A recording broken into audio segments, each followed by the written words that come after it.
નમસ્તે મિત્રો, વર્ગનો ટોપિક આપણે ભણ્યા. પહેલા ચેપ્ટરમાં 4 વસ્તુ આપણે ભણવાની છે: વર્ગ, વર્ગમૂળ, ઘન અને ઘનમૂળ. એમાંથી વર્ગનું કામ પૂરું કર્યું. પરીક્ષામાં જે દાખલા પૂછાય છે એ પણ આપણે જોઈ લીધા. હવે બીજો ટોપિક આપણો વર્ગમૂળ રહેશે. કોઈપણ સંખ્યાનું વર્ગમૂળ શોધવું એટલે એની મૂળ વ્યાખ્યા પ્રમાણે એ સંખ્યા કોઈનો 2 વખત ગુણાકાર છે શોધી કાઢવું. કોઈપણ સંખ્યાનું વર્ગમૂળ શોધવું એટલે એ સંખ્યા કોઈનો 2 વખત ગુણાકાર છે એ શોધી કાઢવું. દાખલા તરીકે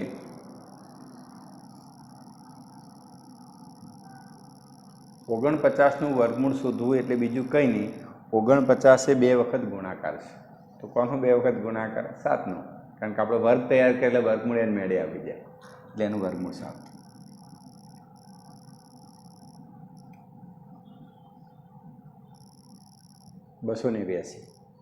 આપણે 1 થી 20 સુધીના વર્ગ મોડે કરવાના કીધા હતા. 1 થી 20 સુધીના વર્ગ તમને મોડે આવડતો તરત જ ખ્યાલ આવી જાય કે 289 છે 17નો 2 વખત ગુણાકાર, 17નો વર્ગ એટલે તરત 17 તમે લખી શકો. 400 જે છે એનું વર્ગમૂળ એ 20નો 2 વખત ગુણાકાર, એનું વર્ગમૂળ શું થઈ જાય? 20. એટલે વર્ગમૂળમાં 400 સુધીની કોઈ પણ સંખ્યા આપો, 1 થી શરૂ કરી 400 સુધીની કોઈ પણ સંખ્યા આપી હોય તો એનું વર્ગમૂળ 1 થી 20 જ આવે. 1 થી 20ના જો વર્ગ આવડે એટલે 400 સુધીનું વર્ગમૂળ આવડી જાય. એનો બીજો નિયમ કે જે સંખ્યાનો છેલ્લો આંકડો 25 જોવા મળે, કે જે સંખ્યામાં છેલ્લે 25 લખેલા જોવા મળે એટલે તરત જ એનું વર્ગમૂળ તમે બહુ જ સહેલાઈથી શોધી શકો. 25ના આગળની જે સંખ્યા હોય એ સંખ્યા 2 ક્રમિક સંખ્યાનો ગુણાકાર જ હોય. તો 56 એ કઈ 2 સંખ્યાનો ગુણાકાર? 7 × 56. 2 ક્રમિક જ હોય. ક્રમિક એટલે પાસ પાસેની. તો 56 એ 2 સંખ્યા 7 અને 8, તો એમાંથી નાની સંખ્યા લખવાની અને 25નું વર્ગમૂળ કેટલું લખી દેવાનું? 5. એ જ રીતે છેલ્લે 25 લખેલું જોવા મળે એટલે પૂરું. આગળની સંખ્યા જે હોય એ 2 ક્રમિક સંખ્યાઓનો ગુણાકાર હોય. તો 12 જે છે એ 2 ક્રમિક સંખ્યાઓ 3 અને 4, 3 ચોક 12.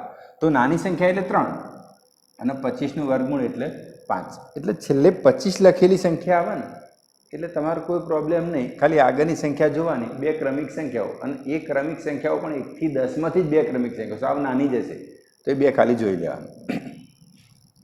ત્રીજું આપણે ભણી ગયા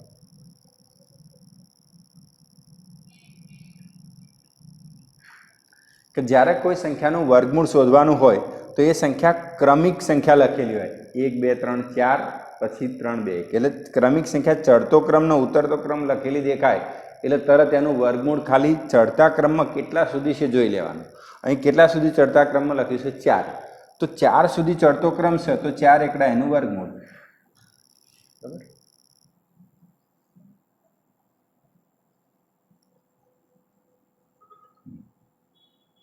આમાં સંખ્યા જોઈને ખ્યાલ આવી ગયો કે 1 થી શરૂ કરી ચડતો ક્રમ એટલે 1 2 3 4 5 અને પછી 4 3 2, એટલે ચડતો ક્રમનો ઉતરતો ક્રમ લખેલો દેખાય. જો એનું વર્ગમૂળ શોધવાનું હોય તો એનું વર્ગમૂળ એટલે ચડતો ક્રમ કેટલા સુધી છે ગણી લેવાનું. 5 સુધી છે એટલે આપણે 5 એકડા વર્ગમૂળ થાય.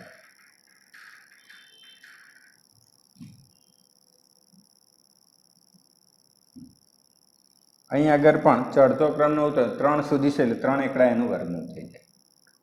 એ જ રીતે આપણે વર્ગમાં જે ભણ્યા હતા એમાં જ કામ આપણે કરીએ છીએ.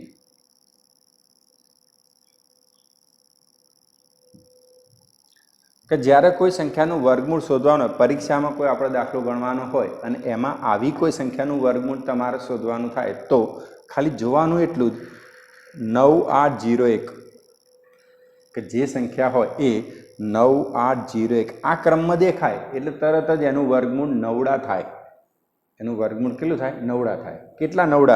તો આમાં જેટલા લખ્યા હોય એના કરતાં 1 વધારે લખવાનું. તો આમાં કેટલા 9 છે? 2. તો એનું વર્ગમૂળ શું થઈ જાય? 3 9.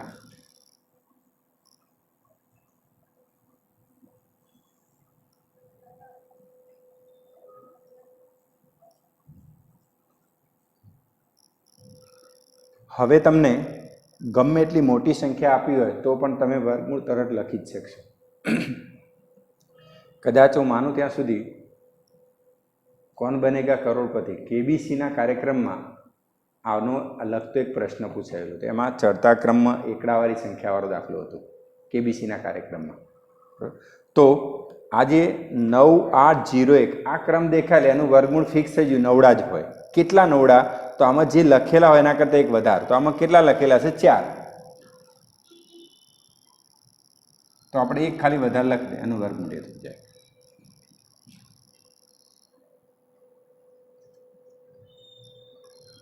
નવ 801 આવો એટલે એનું વર્ગમૂળ નવડા જ થાય, બરાબર. આમાં એક 9 છે તો એમાં એક વધારો કરી એટલે શું થઈ જાય? 2. એટલે એનું વર્ગમૂળ કેટલું થઈ ગયું? 9. ફરીથી હવે આપણે વર્ગમૂળ શોધવાનું થાય તો પહેલું 1 થી 400 સુધીની ગમે તે સંખ્યા આપે એનું વર્ગમૂળ 1 થી 20 જ થાય. છેલ્લે 25 હોય તો 25ના આગળની સંખ્યા 2 ક્રમિક સંખ્યાનો ગુણાકાર હોય, એમાંથી નાની સંખ્યા લખવાની, 25નું વર્ગમૂળ 5. 1 થી શરૂ કરી ચડતો ક્રમનો ઉતરતો ક્રમવાળી કોઈ સંખ્યા હોય તો એનું વર્ગમૂળ શોધવા માટે ચડતો ક્રમ હોય એટલે એકડા લખી દેવાના. 9801 વાળી કોઈ પણ સંખ્યાનું વર્ગમૂળ શોધવું તો એનું વર્ગમૂળ નવડા થાય. આમાં જે લખ્યા હોય એના કરતાં એક વધારે, બસ એટલું યાદ રાખી દેવાનું. અને છેલ્લો 5મો નિયમ કે 400 પછીની ગમે તે સંખ્યા આપે કોઈ પણ, અને જો એનું વર્ગમૂળ તમને શોધવાનું કે તો એ પણ તમારે મેથડ યાદ રાખવી પડશે. 400 પછીની ગમે તે સંખ્યા આપી હોય.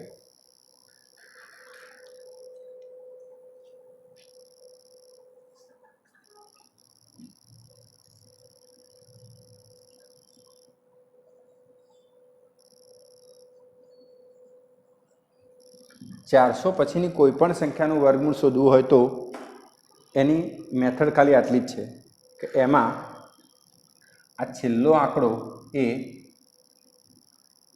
1 થી 10માં કોના વર્ગમાં 1 આવે, તો 1નો વર્ગ કરે તો એમાં 1 આવે છે, બરાબર. તો 1 એ કોના વર્ગની સંખ્યા છે? 1ના વર્ગ, તો 1 લખવાનું.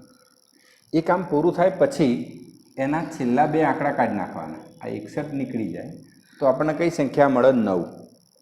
આ 9 સંખ્યા 1 થી 10માં કોનો વર્ગ કરીએ તો એના પછી 9 આવે. તો 9 એ કોનો વર્ગ છે? 3નો. કોનો છે? 3નો. તો 3નો કદાચ એના 9 પછીની સંખ્યા હોય તો ચાલે, એટલે 3 લખવાનું. એટલે 961નું વર્ગમૂળ કેટલું થઈ જાય? 31. ફરી એની જ વસ્તુ કે 400 પછીની કોઈ પણ સંખ્યાનું વર્ગમૂળ શોધવું હોય તો એની સૌથી સરળ રીત, એમાં છેલ્લો આંકડો જોવાનો 4. 1 થી 10માં 4 એ કોના વર્ગમાં આવે? તો કોનો વર્ગ કરીએ તો 4 આવે છે, તો 2નો વર્ગ, તો 2 લખવાના. બીજું કામ એટલે એના છેલ્લા 3 આંકડા ભૂલી જવા, છેલ્લા 2 આંકડા. તો છેલ્લા 2 આંકડા કાઢી નાખે તો કઈ સંખ્યા મળી? 27. આ 27 સંખ્યા 1 થી 10માં કોનો વર્ગ કરીએ તો એના પછી 27 આવે. તો બધાને ખબર છે કે 4નો વર્ગ 16, 5નો વર્ગ 25, 6નો વર્ગ 36 થઈ જાય એટલે તો ના આવે. તો કોના વર્ગ પછી? 5ના વર્ગ પછી. એટલે આનું વર્ગમૂળ નહીં 5 લખવાનું. આનું વર્ગમૂળ 52. થોડી પ્રેક્ટિસ કરજો, કામ સહેલું છે. તમે ગમે તે સંખ્યાનું વર્ગમૂળ બહુ સરળતાથી શોધી શકશો. આ વર્ગમૂળ શોધવાના નિયમ થયા. હવે પરીક્ષામાં વર્ગમૂળના જે દાખલા પૂછાયા છે, કઈ કઈ મેથડથી પૂછાય છે એની ખાલી આપણે પ્રેક્ટિસ કરી લઈશું સીધી દાખલાની.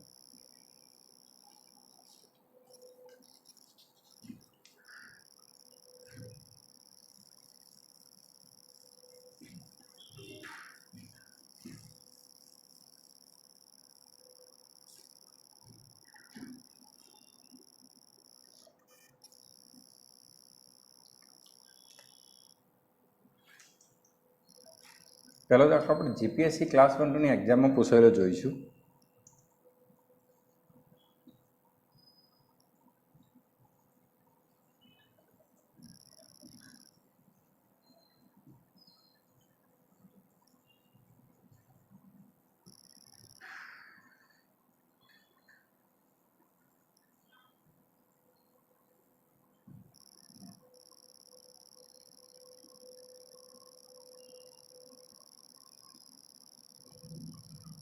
હમણાં છેલ્લે જીપીએસસી ક્લાસ 1-2 દ્વારા પેથોલોજીસ્ટની એક ભરતી બહાર પડી હતી અને એના પેપરમાં પૂછાયેલો આ દાખલો છે.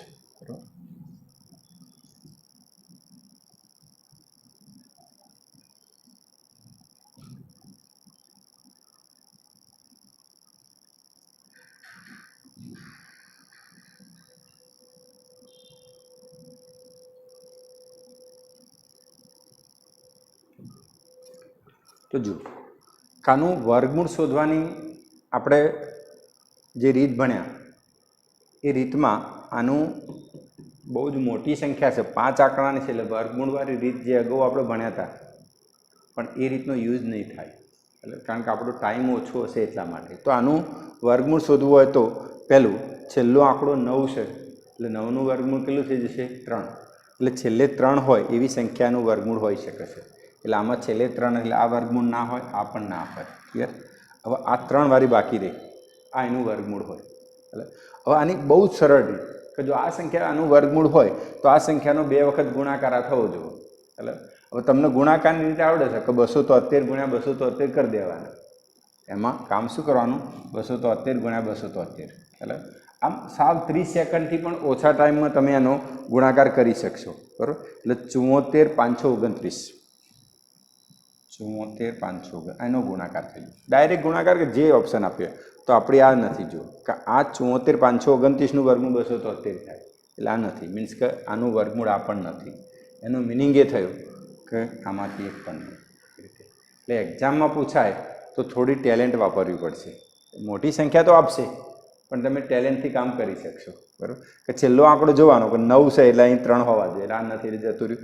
આ 3 છે એટલે શક્યતા કરી, આમાં 3 નથી, કદાચ ચોથો ઓપ્શન આપ્યો તો હોય તો એ શક્યતા. 2 વખત ગુણાકાર કરવાનો, જે થતું હોય તેનું વર્ગમૂળ કહેવાય, ના થતું હોય તો ઓકે. બીજું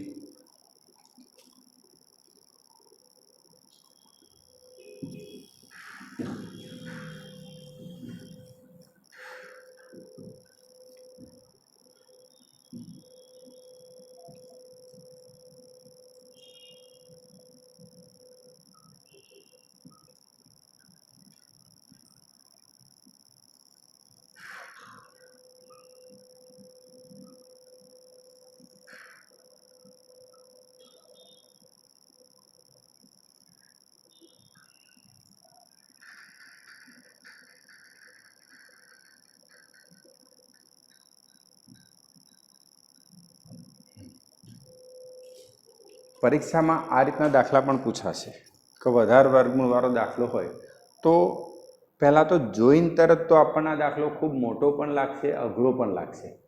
પણ જો તમને એની મેથડ ખબર પડી જાય તો આ દાખલો સૌથી સહેલો છે. આનું કામ માત્ર એટલું જ છે કે આ દાખલો છેલ્લેથી ગણવાનો, બસ પૂરું. આની મેથડ એટલે બીજું કંઈ નહીં, છેલ્લેથી ગણવાનું. છેલ્લે જે ક્રિયા આપી હોય કરવાની. તો છેલ્લે શું લખેલું છે? 47 - 22. 47 - 22 એટલે ખબર છે 25 થાય, એટલે 25 થઈ ગયું. પછી આગળ લખેલું છે વર્ગમૂળ, તો 25નું વર્ગમૂળ એટલે 5 આવડે. પછી આગળ એમાં પ્લસ કરવાનું લખેલું, 31માં 5 પ્લસ કરીએ એટલે 36 થાય.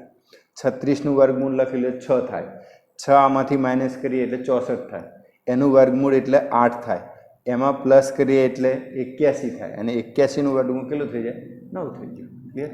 તમે 30 સેકન્ડથી પણ ઓછા ટાઈમમાં આ દાખલો ગણી શકશો. ચાલે? ફરીથી વધારે વર્ગમૂળવાળો કોઈ પણ દાખલો પૂછાય તો માત્ર એની મેથડ છેલ્લેથી ગણતા ગણતા આગળ જવાનું, એટલે તમને જવાબ મળી જશે. એક દાખલો લખું છું, તમે પ્રેક્ટિસ કરજો. બરાબર?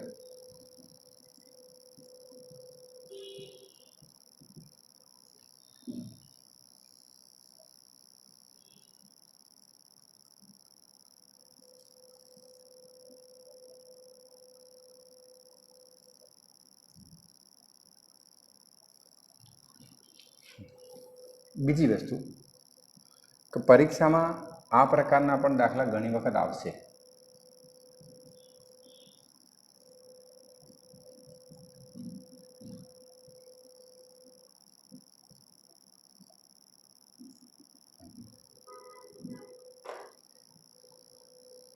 કોમન સેન્સનો દાખલો દેખાય તમને વર્ગમૂળનો. આ સંખ્યા ગમે તે લખેલી હોય, આ તો પરીક્ષામાં જે પૂછાયો છે 12 સંખ્યા તો 12, બાકી સંખ્યા ગમે તે લખેલી હોય. અહીં જે પ્લસ કરેલું હોય એની જગ્યાએ માઇનસ પણ હોય. ખ્યાલ? દાખલો ગમે તે પૂછાય, તમારે ખાલી આટલું જ કામ કરવાનું કે આ જે સંખ્યા આપી હોય એમાં કેટલા ઉમેરીએ તો વર્ગમૂળ નીકળે, બસ. આ દાખલો પૂછાય તો આમાં કેટલા ઉમેરીએ તો વર્ગમૂળ નીકળે, બસ. જો અહીં માઇનસ આપી હોત બધે તો આમાંથી કેટલા માઇનસ કરીએ તો વર્ગમૂળ નીકળે, બસ. આટલી જ મેથડ છે. તો 12માં આપણે કેટલા પ્લસ કરીએ તો એનું વર્ગમૂળ નીકળે. તો 12માં કેટલા પ્લસ કરવા પડે? 4. 12માં 4 ઉમેરીએ તો 16 થઈ જાય, અને 16નું વર્ગમૂળ શું થઈ જાય? 4. એટલે પાછું આમાં 4 ઉમેરાય એટલે 16 થાય. એનું વર્ગમૂળ એટલે પાછું 4 થાય.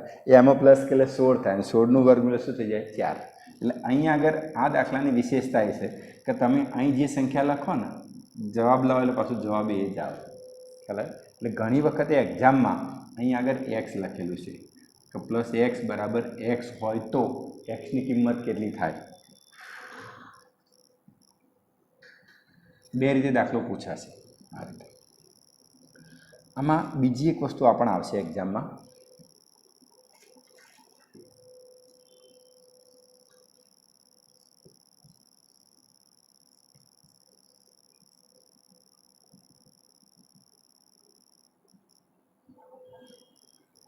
તમને એકની એક સંખ્યા રૂટવાળી આપેલી છે.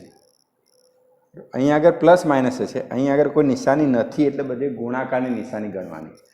આવો કોઈ પણ દાખલો પૂછાય. આમ તો આ દાખલો પહેલા ચેપ્ટરનો નથી, આ દાખલો ઘાત અને ઘાતાંક એ 7મા ચેપ્ટરનો દાખલો છે, પણ આપણને વર્ગમૂળ જેવું લાગે છે એટલે હું તમને ગણાવી દઉં છું.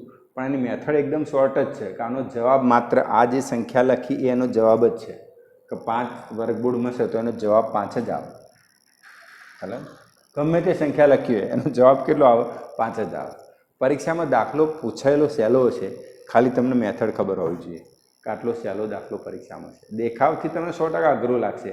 જો તમે અભ્યાસ કરેલો નહીં હોય, આટલું ડિટેલ તમને ખબર નહીં હોય તો કદાચ દાખલો ગણી ના પણ શકાય. કામ સહેલું હતું, ખાલી આપણને ખબર હોવી જોઈએ. આટલી સહેલાઈથી આ દાખલો ગણી શકાય.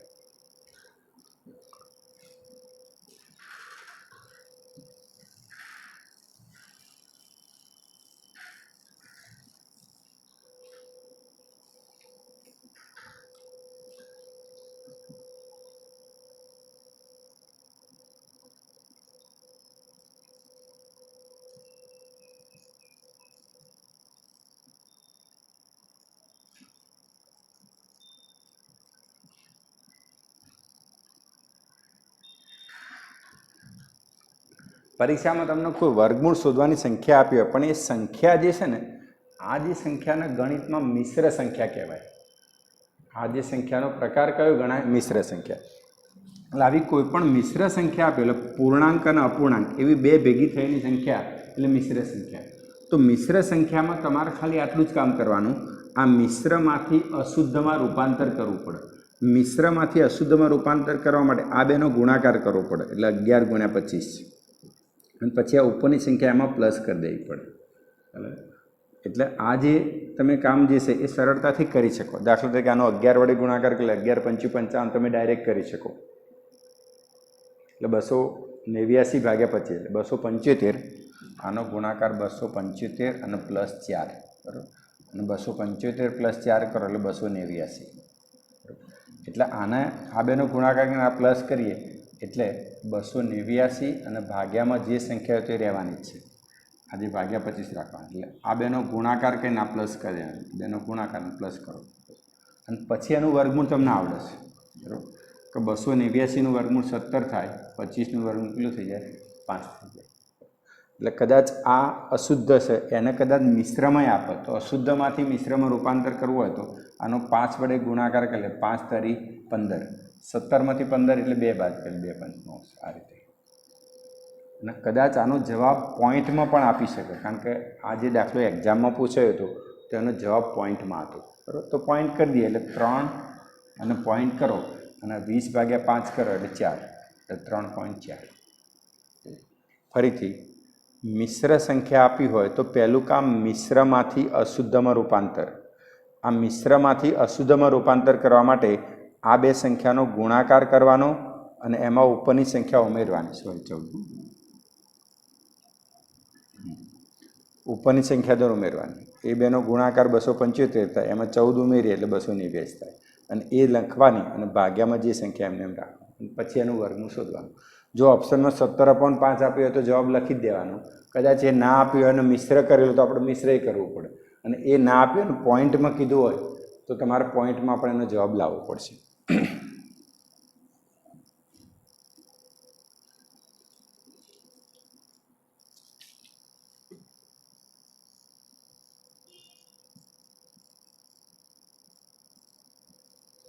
એક્ઝામમાં ઘણી વખતે એવો પણ દાખલો પૂછાશે કે જેનું વર્ગમૂળ શોધવાનું કીધું છે પણ વર્ગમૂળ નીકળશે નહીં, કારણ કે 50નું વર્ગમૂળ કીધું છે તો 50 એ કોઈનો 2 વખત ગુણાકાર નથી, આપણે વ્યાખ્યા ભણી ગયા. 49 કીધું હોત તો 49 એટલે એનું વર્ગમૂળ 7 થાય, પણ આ નથી. આવો દાખલો જો પૂછાય ને તો એની મેથડ કે આ જે સંખ્યા આપી હોય એના 2 અવયવ પાડવાના. 50ના 2 અવયવ, એમાંથી એક અવયવનું વર્ગમૂળ નીકળશે તો 50 છે એટલે 25 ગુણ્યા 2. આ 98 જે છે એના 2 અવયવ 49 ગુણ્યા 2, બરાબર. પણ 2 અવયવ એવા જ પડશે કે એમાંથી એકનું વર્ગમૂળ નીકળશે, બીજાનું નહીં પડે, બરાબર. એટલે હવે વર્ગમૂળ કાઢવાનું કે 25નું વર્ગમૂળ એટલે 5. પછી આનું વર્ગમૂળ નથી નીકળતું એમને. 49નું વર્ગમૂળ એટલે 7 અને આનું વર્ગમૂળ નથી નીકળતું. હવે જો આનો ગુણાકાર કરવો હોય તો 5 ગુણ્યા 7 એટલે 35.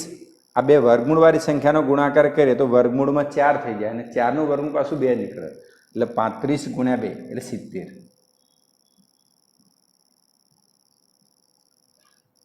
ફરી પરીક્ષામાં વર્ગમૂળ શોધવાની કોઈ સંખ્યા આપી હોય કે એનું વર્ગમૂળ શોધવાનું હોય પણ એનું વર્ગમૂળ નીકળતું નહીં હોય તો એ વખતે તમારે ખાલી એના 2 પાર્ટ કરવાના રહેશે. આના પણ 2 પાર્ટ કરવાના રહેશે અને જેનું વર્ગમૂળ નીકળે એનું કાઢવાનું, ના નીકળે ને એમને એમ રાખવાનું. આનું વર્ગમૂળ નીકળે તો કાઢી દીધું, આનું નહીં નીકળે એમને એમ રાખ્યું અને પછી ગુણાકારની રીતે આપણે જે ગુણાકાર થતો હોય એ કરવાનો એટલે તમને તરત જ જવાબ મળી જશે, ગમે તે દાખલો પૂછાયો છે. પરીક્ષામાં વર્ગમૂળ જે છે એ આટલી રીતે. પહેલા ચેપ્ટરમાં આપણે 4 વસ્તુ ભણવાની હતી: વર્ગ, વર્ગમૂળ, ઘન અને ઘનમૂળ. વર્ગ ભણ્યા, એના પછી આપણે વર્ગમૂળ પણ ભણ્યા. હવે ત્રીજો ટૉપિક આપણો ઘન આવશે. કોઈપણ સંખ્યાનો ઘન કરવો એટલે એ સંખ્યાનો 3 વખત ગુણાકાર કરવો. એની મૂળ વ્યાખ્યા. એને મૂળ વ્યાખ્યા પ્રમાણે 1નો ઘન કરવો એટલે 1નો 3 વખત ગુણાકાર કરવો. 1નો 3 વખત ગુણાકાર એટલે જવાબ શું મળશે? આપણને 1 જ મળશે. એ જ રીતે 2નો ઘન કરવો એટલે 2નો 3 વખત ગુણાકાર કરે એટલે 2 ગુણ્યા 2 એટલે 4 દુ 8. 3નો ઘન કરવો એટલે 3નો 3 વખત ગુણાકાર કરવો, 3 તરી 9 તરી 27.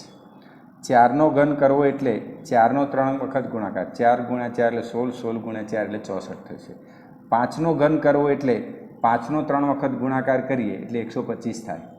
6નો ઘન કરવો એટલે 6નો 3 વખત ગુણાકાર કરીએ એટલે 216 થાય. 7નો 3 વખત ગુણાકાર કરીએ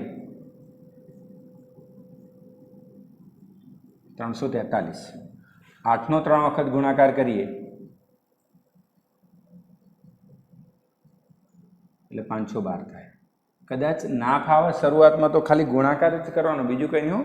8નો 3 વખત ગુણાકાર એટલે 8 ગુણ્યા 8 એટલે 64 તો આવડે અને 64 ગુણ્યા 8 આ રીતે ગુણાકાર કરવાનો, બીજું કંઈ નહીં એટલે 500 મળી જશે. 9નો ઘન એટલે 9 ગુણ્યા 9 ગુણ્યા 9 એટલે 9 9 81 ગુણાકાર આપણે 81 ડાયરેક્ટ ગુણાકાર તમે 9 વડે 9 એકા 9 9 8 72 એટલે 729. અને 10નો ઘન એટલે 10 ગુણ્યા 10 એટલે 100, 100 ગુણ્યા 10 એટલે 1000. ક્લિયર? ઘનમાં ખાલી એક જ વસ્તુ યાદ રાખવાની છે, 1 થી 10ના ઘન. એ એક્ઝામમાં આપણે જે દાખલા ગણવાના થશે એ ખાલી 1 થી 10ના ઘનનો ઉપયોગ કરીને જ દાખલા ગણવાના થશે અને આ કામ તમે સરળતાથી યાદ રાખી શકશો. બરાબર? છેલ્લો મુદ્દો ઘનમૂળ. ઘનમૂળ શોધવામાં પણ તમારે કોઈપણ સંખ્યાનું ઘનમૂળ શોધવું એટલે એ સંખ્યા કોઈનો 3 વખત ગુણાકાર થયેલો છે તે શોધી કાઢવાનું.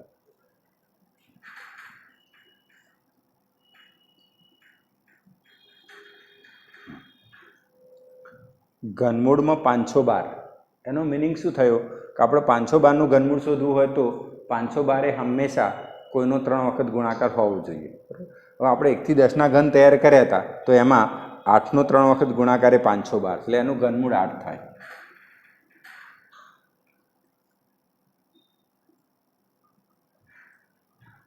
એકસો 25નું ઘનમૂળ એટલે 125 એ 3 વખત ગુણાકાર છે. બરાબર? આપણે આગળ જોયું એ પ્રમાણે 125 જે છે એ 5નો 3 વખત ગુણાકાર કરે એટલે 125 આવે છે.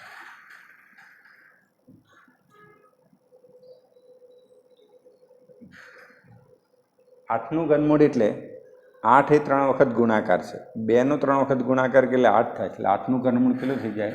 2.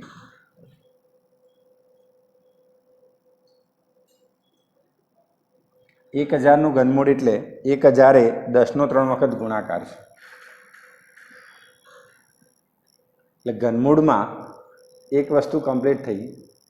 1થી શરૂ કરી 1000 સુધીની કોઈ પણ સંખ્યા આપી હોય, 1થી શરૂ કરી 1000 સુધીની ગમે તે સંખ્યા આપી હોય અને એનું ઘનમૂળ શોધવું હોય તો એનો જવાબ ફિક્સ જ છે, 1થી 10માંથી કોઈ એક સંખ્યા જ હોય, કારણ કે ઘનમૂળ માત્ર આટલી સંખ્યાનું જ નીકળે છે. 1થી 1000માં ઘનમૂળ નીકળતો એવી આટલી જ સંખ્યા છે, એટલે અને એનું ઘનમૂળ પણ ફિક્સ છે, 1થી 10 જ છે. ખ્યાલ આવે? એટલે અત્યાર સુધી કદાચ તમને ઘનમૂળ અઘરો વિષય લાગતો હશે, પણ હવે તમને સહેલું ખબર પડી ગઈ કે 1000 સુધીની ગમે તે સંખ્યાનું ઘનમૂળ 1થી 10 જ થાય. એટલે આપણે 1થી 10ના ઘન આવડતા હોય તો 1000 સુધીનું ઘનમૂળ એમને આવડી જાય. પરીક્ષામાં 1000 પછીની સંખ્યા પણ તમને આપશે કે 1000 પછીની સંખ્યાનું ઘનમૂળ પણ તમારે શોધવાનું રહેશે. 1000 પછીની કોઈ પણ સંખ્યા તમને આપી હોય અને જો એનું ઘનમૂળ શોધવાનું કે તો એનું આપણે જે વર્ગમૂળની મેથડ ભણ્યા હતા એ જ મેથડથી આપણે એનું ઘનમૂળ શોધવાનું રહેશે.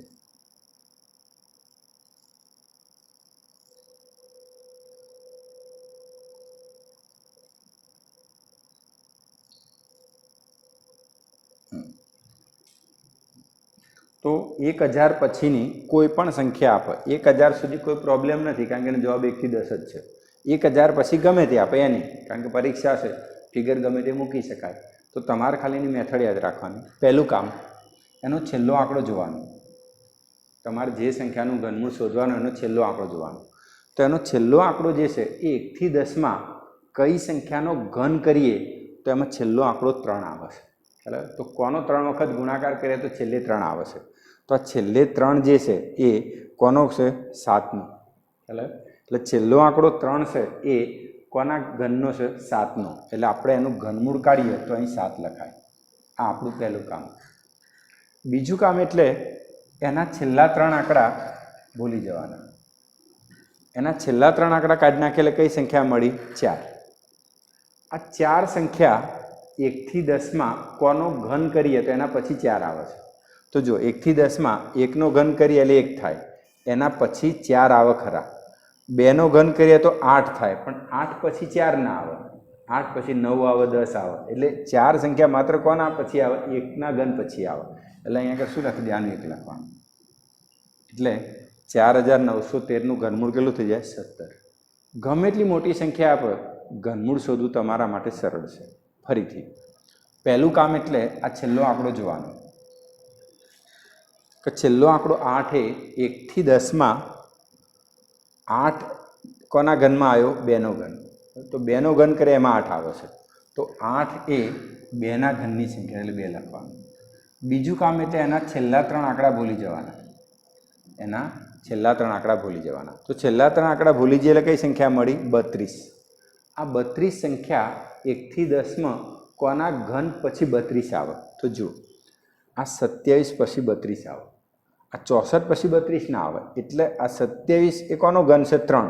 એટલે 3નો ઘન જે છે એના પછી 32 આવે છે. તો કોના ઘન પછી 32 આવી? 3ના ઘન પછી. તો આનું ઘનમૂળ કેટલું થઈ જાય? 32 થઈ જાય. થોડીક પ્રેક્ટિસ કરજો એટલે તમને તરત આવડી જશે. આપણી ગણિતની બુકમાં પણ આ બધી રીતો હું જે બોલું છું એ રીતે જ લખેલી છે. આપણી ગણિતની બુકમાં પણ પરીક્ષામાં પૂછેલા બધા દાખલા પણ લખેલા છે, મેથડના દાખલા લખેલા છે. એટલે જેવું ચેપ્ટર પૂરું થાય એવું તરત આપણી બુકના એ ચેપ્ટરનો 3થી 4 વખત તમારે સરસ અભ્યાસ કરી લેવાનો. અને જે પાછળ સ્વાધ્યાયના દાખલા, પરીક્ષામાં પૂછાયેલા દાખલા એ બહુ સરસ રીતે આપેલું છે, ગણિત પણ આપેલા છે. એટલે કદાચ અહીંયા આગળ આપણે આ વિડીયો લેક્ચર હોવાના કારણે સમયની થોડીક મર્યાદા છે, એટલે હું તમને વધારે પ્રેક્ટિસ ના કરાવી શકું. પણ એમાં આપણી બુકમાં મેં બહુ જ સરસ પ્રેક્ટિસના દાખલા આપેલા છે, સ્વાધ્યાયના દાખલા ખૂબ આપેલા છે. તમે પ્રેક્ટિસ કરશો એટલે મજા આવશે તમને. બરાબર? હવે પરીક્ષામાં પૂછાયેલા દાખલા જોઈ લઈએ, ઘનના અને ઘનમૂળના.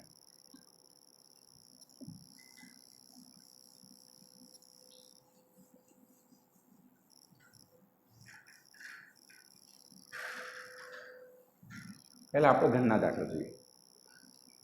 ઘનના દાખલામાં સામાન્ય રીતે ઘનનો ઉપયોગ કોઈ બીજા દાખલા ગણતી વખતે જ કરવાનો હોય છે, પણ પરીક્ષામાં એક વિશિષ્ટ દાખલા એના પૂછાય છે. એ તમે ગણી શકો ખરા, પણ એ અવયવ સૂત્રથી ગણવાના રહેશે.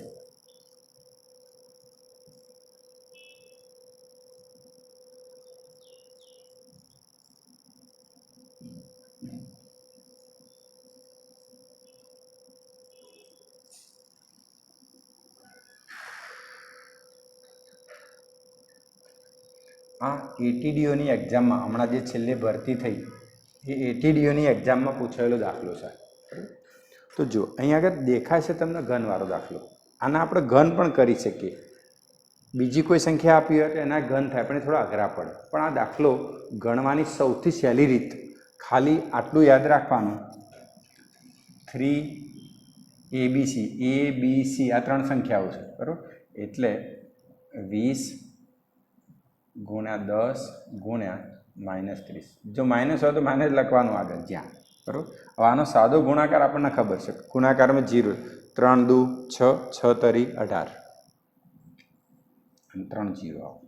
આનો જવાબ શું થઈ ગયો? -18 છે, બરાબર. ગમે તેવો દાખલો પૂછાય, 3 ઘનવાળી સંખ્યા એટલે એ ઘન, બી ઘન અને સી ઘન, 3 ઘનવાળી સંખ્યા આપી હોય તો એનો જવાબ આ 3નો ગુણાકાર, આ 3 સંખ્યાનો ગુણાકાર. પણ આની એક વિશેષતા, આની શરત પણ છે કે આ 3નો સરવાળો બાદબાકી 0 થાય. એ 3 સંખ્યાનો સરવાળો બાદબાકી શું થવું જોઈએ? 0 થઈ જોઈએ. એટલે આની શરત એ છે કે a + b + c બરાબર 0 હોય તો. અને પરીક્ષામાં તમને જે દાખલો પૂછે એમાં આ 3નો સરવાળો બાદબાકી 0 જ થાય. ખ્યાલ આવે? કારણ કે એ પરીક્ષાનો દાખલો છે એટલા માટે, બરાબર. એક બીજો પૂછેલો દાખલો પણ આવો સેમ લખું. એ હમણાં જે સુપરવાઇઝર ઇન્સ્ટ્રક્ટરની જે આઈટીઆઈની એક્ઝામ હતી, હમણાં જ પૂછેલો દાખલો છે.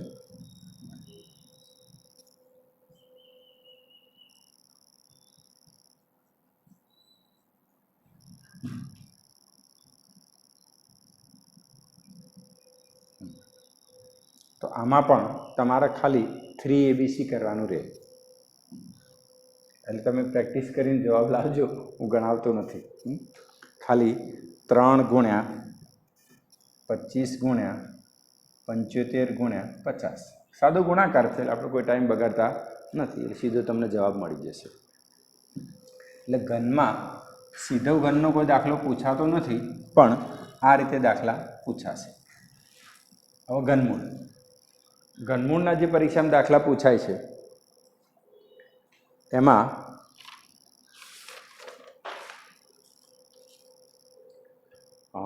જીપીએસસી મેઇન્સ એક્ઝામમાં 2018ની જીપીએસસી મેઇન્સ એક્ઝામમાં આનો દાખલો પૂછ્યો. દાખલો સહેલો હતો.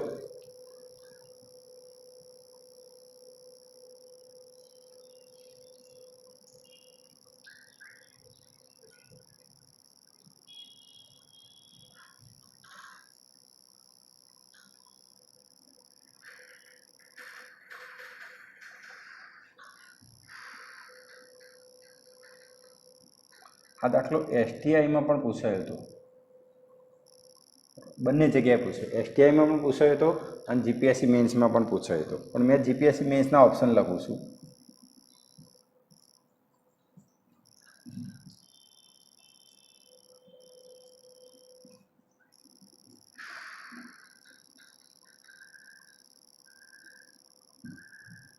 હજુ હા, 1/3નો મિનિંગ થાય ઘનમૂળ.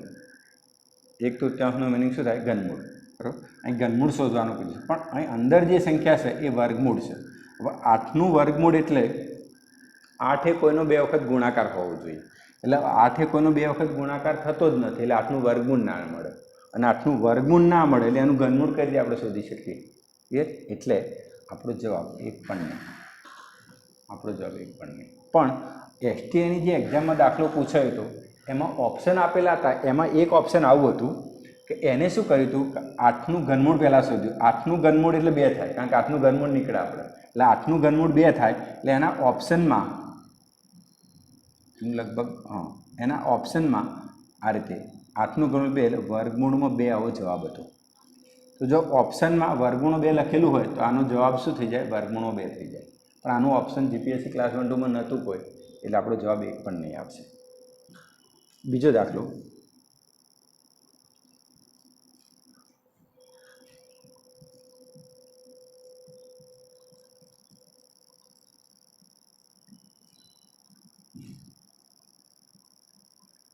હમણાં પોલ્યુશન કંટ્રોલ બોર્ડની, ગુજરાત પોલ્યુશન કંટ્રોલ બોર્ડની જે ક્લાર્કની એક્ઝામ લેવાઈ એમાં દાખલો પૂછાયો હતો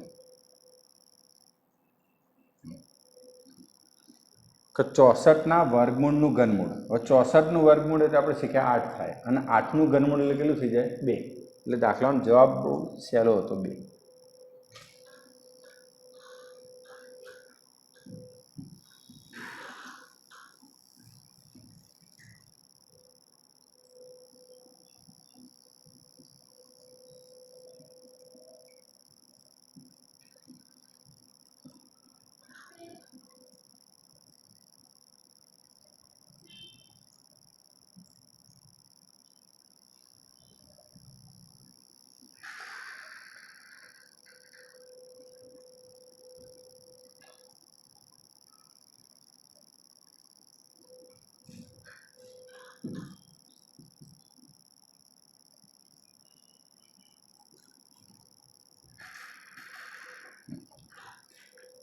આપણે કોઈપણ સંખ્યાનું ઘનમૂળ શોધી શકાય, પણ આપણને આખું ઘનમૂળ શોધવાનું નહીં કીધું કે એનું ઘનમૂળ શોધો તો એકમનો છેલ્લો આંકડો કયો આવે. તો આપણે જે નિયમ ભણ્યા હતા એ પ્રમાણે આનું ઘનમૂળ શોધવું હોય તો પહેલાં છેલ્લો આંકડો 3 છે. તો 1 થી 10માં કોનો ઘન કરે તેમાં છેલ્લે 3 આવે છે. તો આપણને ખબર છે કે 7નો ઘન કરીએ એટલે 343 થાય. 7નો ઘન આપણે શીખ્યા હતા કે 7નો ઘન એટલે 343, બરાબર. તેનો છેલ્લો આંકડો 3 છે.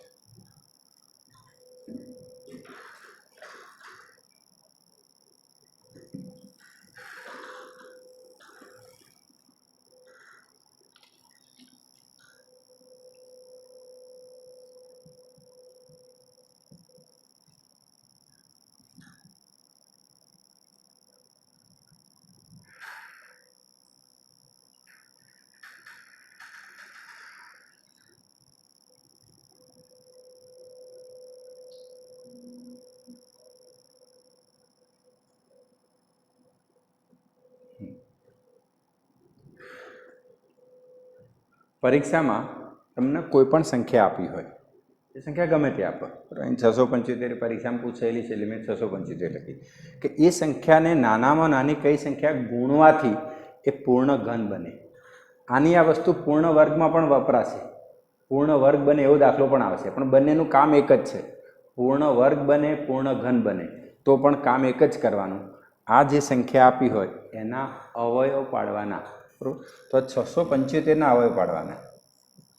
અવયવ પાડવા માટે જો છેલ્લે બેકી સંખ્યા હોય એટલે એને 2 વડે ભાગવા પડે, પણ આપણે છેલ્લે એકી સંખ્યા છે અને છેલ્લે 5 હોય એટલે એને 5 વડે જ ભાગવાના.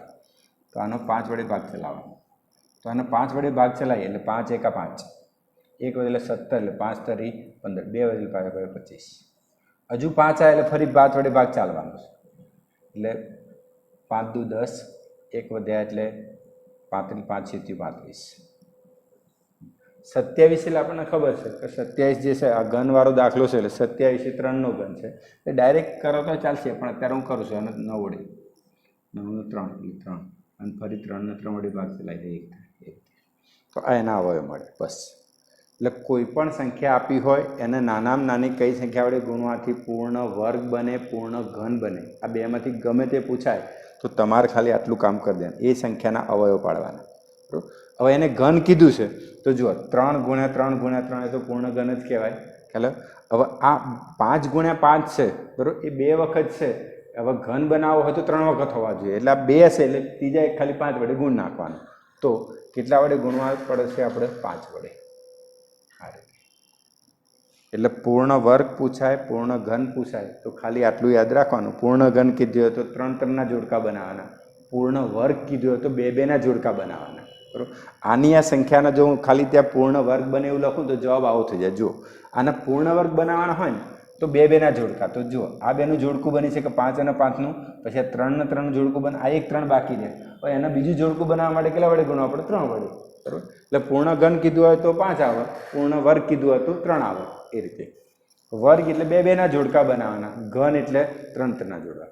ગુણવાથી પૂછી શકાય અને ભાગવાથી પૂછી શકાય, બે રીતે પૂછી શકાય. હવે એક પૂછેલો દાખલો ભાગવાનું લખીએ.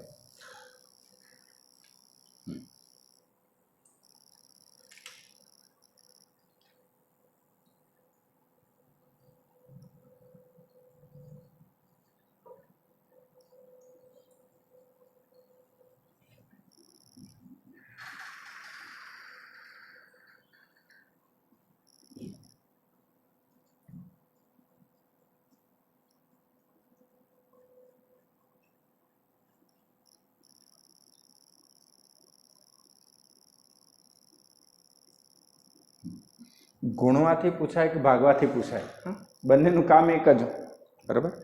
તો કામ એક જ આપણું, અવયવ પાડવાના. પૂર્ણ વર્ગ બને, પૂર્ણ ઘન બને, ગુણવાથી બને, ભાગવાથી બને, દાખલો ગમે તે પૂછાય, તમારે ખાલી આના અવયવ પાડી દેવાના. અવયવ પાડવામાં પણ આપણે ગણિતની બધી ચાવીનો ઉપયોગ કરવાનો. છેલ્લી સંખ્યા બેકી નથી એટલે એને આપણે 3 વડે ભાગી શકીએ, બરાબર. બીજું કે છેલ્લે 9 છે એટલે કદાચ આપણે જોઈ જોવાનું કે 9 વડે ભાગી શકાય છે, તો 9 વડે ભાગવા માટે ખાલી આનો સરવાળો 9ના ઘડિયાની સંખ્યા હોવી જોઈએ. તો 8 ને 1 9 9 18, આ જે સરવાળો 18 છે 9ના ઘડિયાની, એટલે 9 વડે ભાગી શકાય. તો ડાયરેક્ટ 9 વડે ભાગવાના.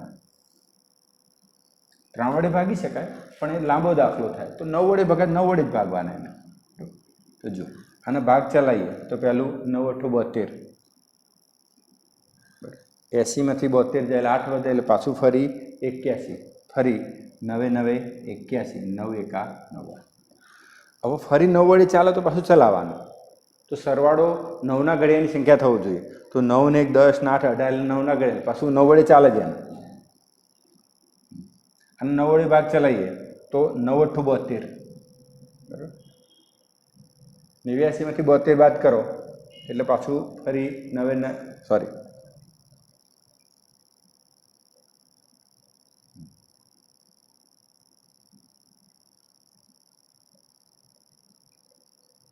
હા બરાબર, 9 8 72 સોરી 9 9 81,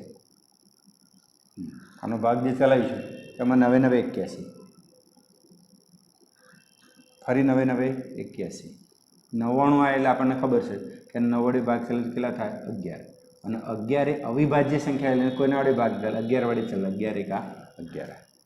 હવે પૂર્ણ ઘન બને એવું કીધેલું છે એટલે 3 3ના જોડકા, તો 9 × 9 × 9 એટલે 3ના જોડકા, બરાબર. હવે અહીં આગળ શબ્દ શું વાપર્યો? ભાગવાથી. બરાબર.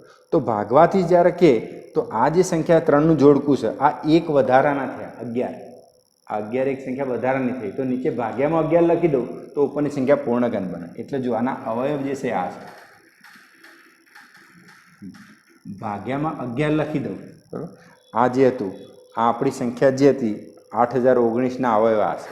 હવે એના ભાગ્યામાં જો હું 11 લખી દઉં તો 11 11 ઉડી જાય, એટલે ઉપર કઈ સંખ્યા બની? પૂર્ણ ઘન. 3 વખત ગુણાકાર એટલે પૂર્ણ ઘન પૂછી શકાય. એટલે પરીક્ષામાં જે પૂર્ણ વર્ગ બને, પૂર્ણ ઘન બને એનો દાખલો પૂછાય તો આપણે આ રીતે ગણવાનું રહેશે. અસ્તુ. વંદે માતરમ. ભારત માતા કી જય.